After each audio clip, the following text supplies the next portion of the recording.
In 2012, there was only one presidential candidate who predicted the economic collapse, who has never voted to raise your taxes, and who will bring our troops home. He has been right for decades. This is not the kind of government that was designed by our founders of the country. It's not what was written in the Constitution. We've only had an income tax since 1913. But if you want a welfare state, and if you want to police the world and pay for the defense of Japan and Germany, send foreign aid to the Soviet Union, you not only need the income tax, you need the Federal Reserve to print up the money when the deficit is accumulated. So we think the government should be much smaller. During the next decade, the American people will become poorer and less free, while they become more dependent on the government for economic security. This country is in the middle of a recession for a lot of people. Michigan knows about it. Poor people know about it. The middle class knows about it. Wall Street doesn't know about it. Washington, D.C. doesn't know about it.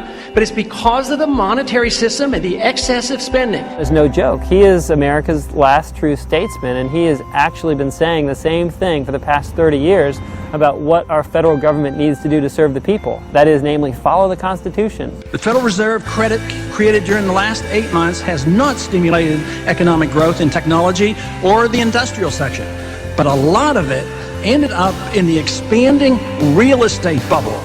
This too will burst, as all bubbles do. How could it be that you knew this on the banking committee in 2003 and nobody else did until after the collapse? It really says a lot that the politically aware people in the military, those that are paying attention and engaged in the political process, are supporting someone who advocates an immediate withdrawal. Our campaign got more money from the troops than all the other candidates put together.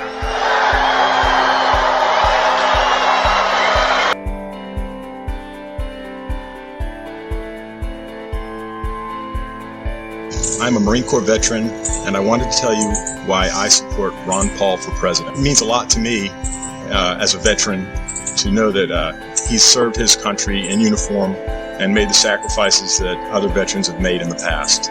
My name is Eric Knowles. I'm an Air Force veteran. My name is Jonathan Schaefer.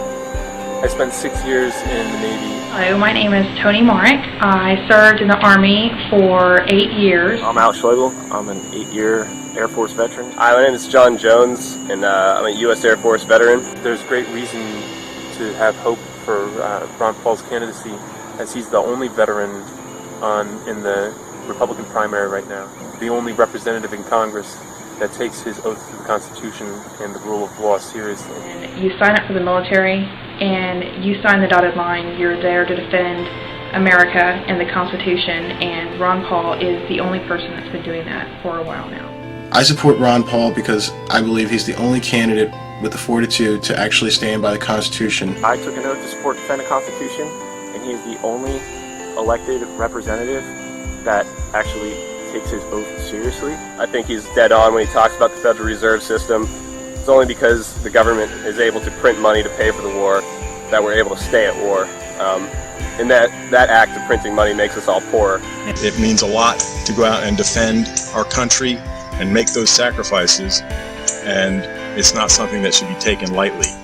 We only have those rights that we are willing to defend. It's been going on and on because we just plain don't mind our own business. That's our problem.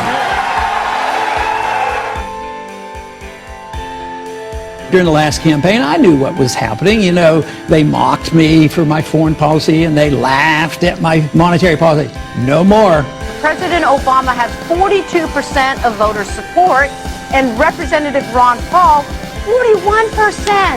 Wow. I see a fantastic movement at the grassroots. This man brings together people of all races, all socioeconomic backgrounds, all political affiliations, because freedom is truth and truth is power, and we can live and be free in this country if we believe we can.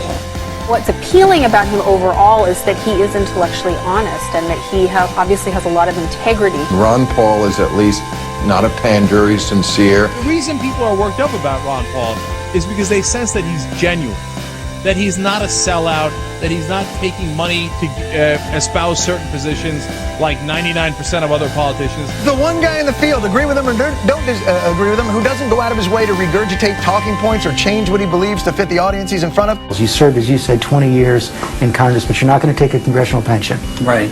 As an obstetrician, you never took Medicare or Medicaid for your patients. Never. I'm personally endorsing Ron Paul for President of the United States for 2012. Because a lot of stuff he says makes perfect sense. Mainstream is moving in the direction that I have been talking about for a long time. And everything he has said has been truth. And a lot of stuff Obama has said has been lies. I will promise you this, that if we have not gotten our troops out by the time I am president, it is the first thing I will do. I will get our troops home. We will bring an end to this war. You can take that to the bank. So does that mean you can tell us today that you will not change the 16-month timetable? I like Ron Paul. I think he's a cut from a different cloth than the rest of those people who are, of course, selling their souls to the corporate interests who back them. I believe that abortion should be safe and legal in this country. I will preserve and protect a woman's right to choose, and am devoted and dedicated to honoring my word in that regard. I will be a pro-life president. He came to Austin as a Democrat, and then he ran into Karl Rove, and Karl Rove whispered in his ear, he said, look, you're a good-looking guy, you got your politics, you're kind of conservative. It was easy for him to make the switch. There's something else that bothers people. You were leading the charge to push Bill Clinton from office for lying about an affair. At the very same time that you were leading that charge, you were having an affair. Isn't that hypocrisy?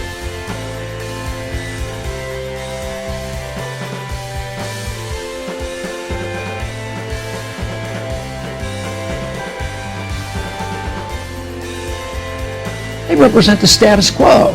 And this is what excites so many people now. They're sick of the status quo. Suddenly, a lot of people who love the country and haven't voted precisely because they feel like it would be an insult to the great history of this country to vote for one or the other criminal, are so excited at the prospect that, wait a minute, maybe the country can be saved after all. I do think you should value people who speak from the heart and who tell the truth.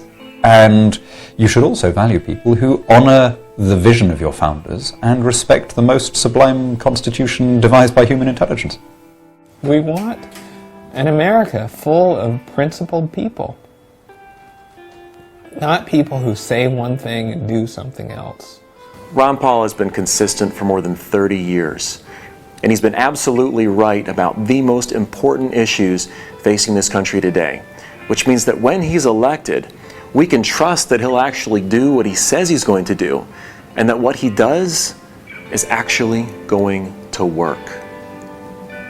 This country is in a revolution. They're sick and tired of what they're getting, and I happen to be lucky enough to be part of it. Don't get involved in these wars. Just bring our troops home.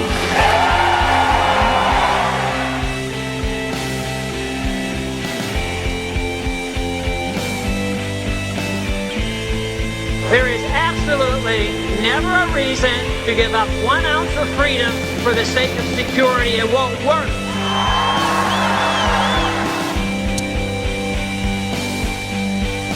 There is no authority in the Constitution authorizing a central bank, which means there should be no Federal Reserve System.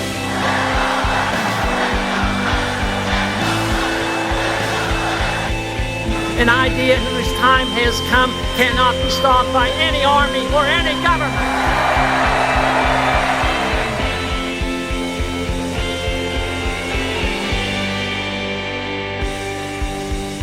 As a congressman, Ron Paul voted against every single bailout.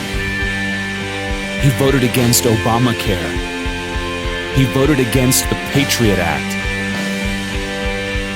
In Congress, Ron Paul has never voted to raise your taxes. He's never taken a government junket or voted for an unbalanced budget or to raise congressional pay or to restrict gun ownership. As our president, Ron Paul will secure our borders. He'll phase out the IRS and end the income tax. He'll end the Fed and bring our troops home.